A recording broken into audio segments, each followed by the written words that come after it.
Hey Olive, Arlo, and Frank. Grandpop coming to you from the living room in Jack's Beach. I'm still Vaticanless.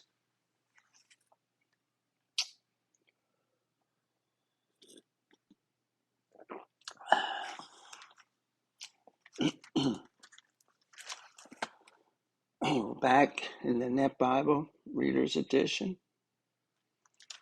Excellent, really good scholarship in this Bible.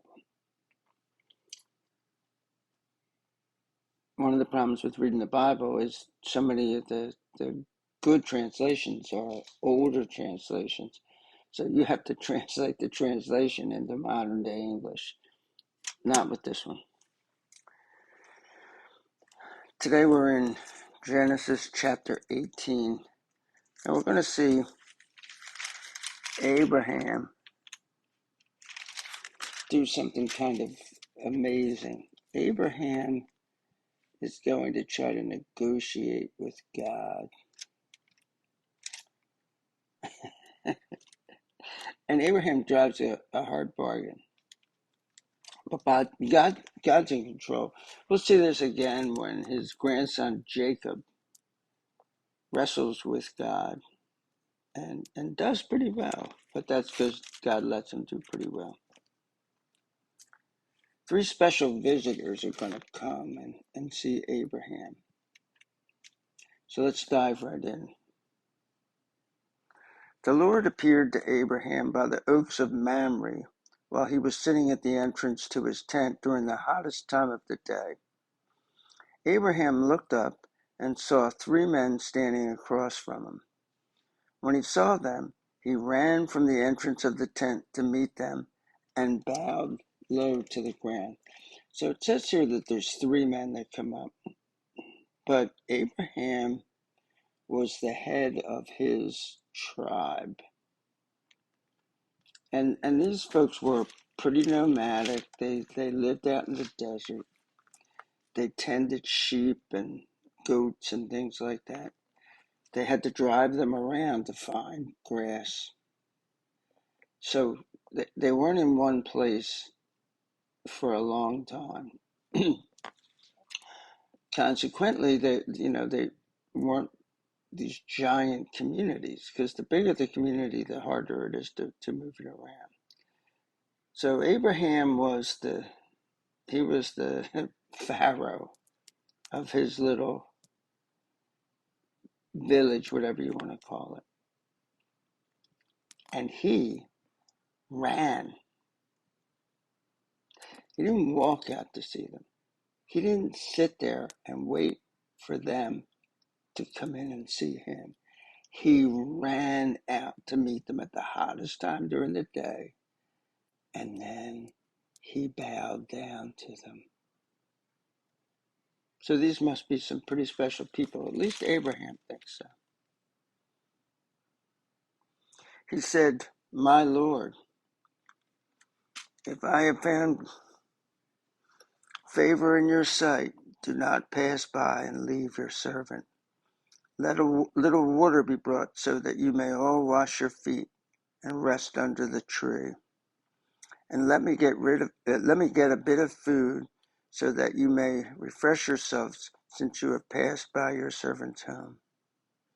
After that, you may be on your way." "All right," they said.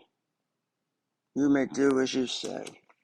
So he's going to go fetch some water for to wash their feet and a little bit of food.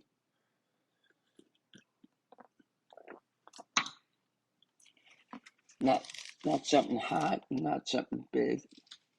Probably something like pita bread with hummus. And maybe a little halva for dessert. But I digress.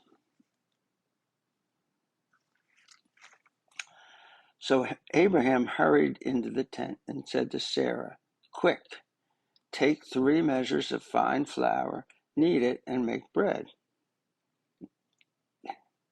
Does Grandpa know his food? Yeah. Then Abraham ran to the herd and chose a fine, tender calf and gave it to a servant, who quickly prepared it. Abraham then took some curds and milk along with the calf that had been prepared and placed the food before them. They ate while he was standing there near them under the tree. So I did get part of it wrong. I thought they were just going to have a little bit of repast, but this isn't happening in 15 minutes. You don't take a young animal out of the herd and have it butchered and everything and it's served right away. So by the time they have the main dish, it's evening time, and it's not as hot. Then they asked him, "Where is Sarah, your wife?" He replied, "There in the tent." One of them said, "I will surely return to you when the season comes round again, and your wife Sarah will have a son." Now Sarah was listening at the entrance to the tent, not far behind him. Abraham and Sarah were old and advancing in years. Sarah had long since passed menopause. So Sarah laughed to herself, thinking, "After I am worn out, will I have pleasure, especially when my husband is old too?" So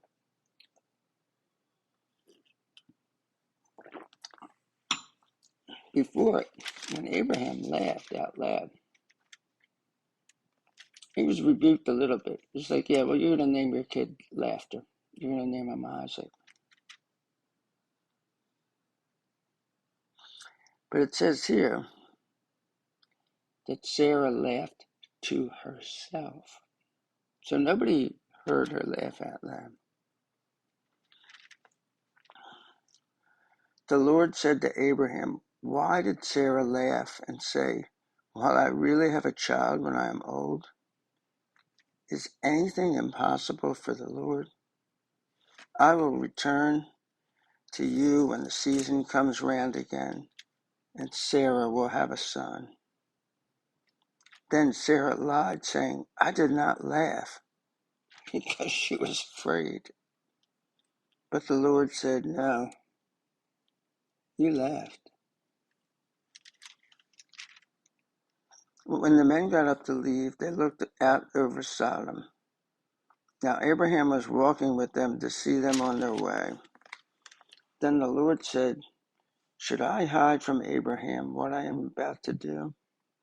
After all, Abraham will surely become a great and powerful nation, and all the nations of the earth will pronounce blessings on one another using his name. I've chosen him so that he may command his children and his household after him to keep the way of the Lord by doing what is right and just. Then the Lord will give to Abraham what he promised him."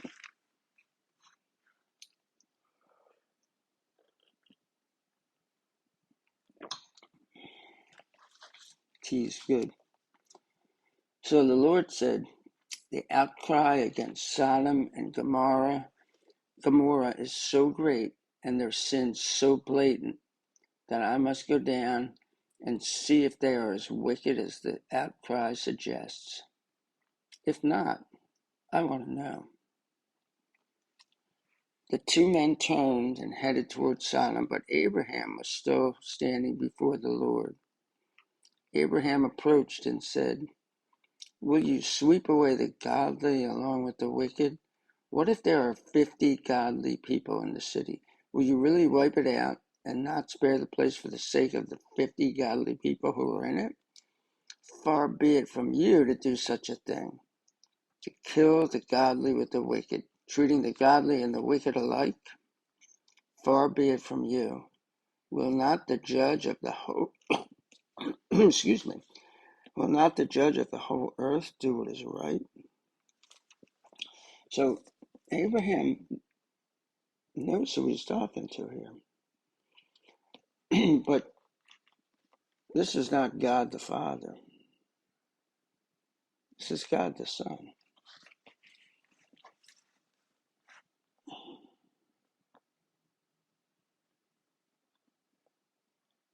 Because he says, you're the judge of the whole earth. Aren't you going to do what's right? So the Lord replied, if I find in the city of Sodom 50 godly people, I will spare the whole place for their sake. And then Abraham starts thinking and goes like, oh, crap, we're talking about Sodom. He's not going to find 50 godly people. Because who is in Sodom? Lot. I forget if we know already that he's moved into Sodom, but we'll be finding that out. But he was living right outside of Sodom with his tent facing towards Sodom. I think they must have had like a good hockey team or something, and he was really into hockey. So that's why he did it, because he didn't seem like a sodomite. He seems like a pretty decent guy when we get to see him when the scene moves into Sodom.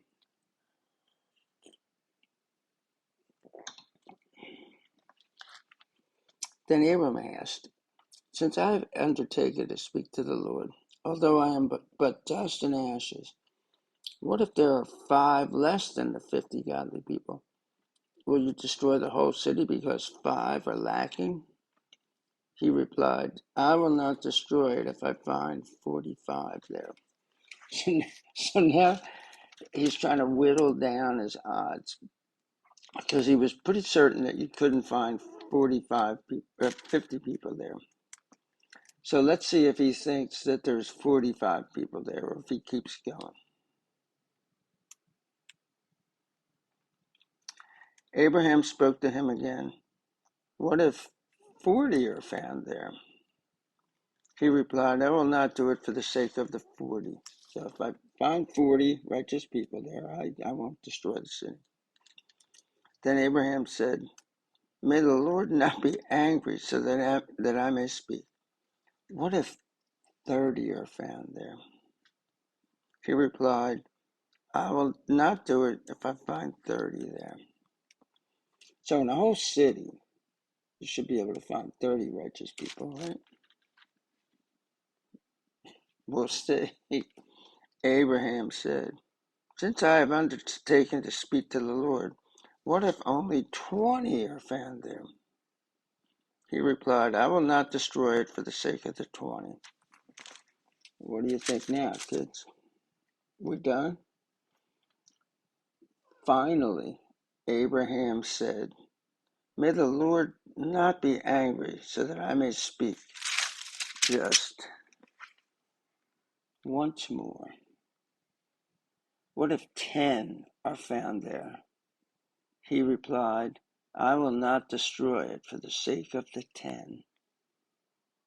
The Lord went on his way when he had finished speaking to Abraham. Then Abraham returned home. And we know what happens next. Peace out, folks.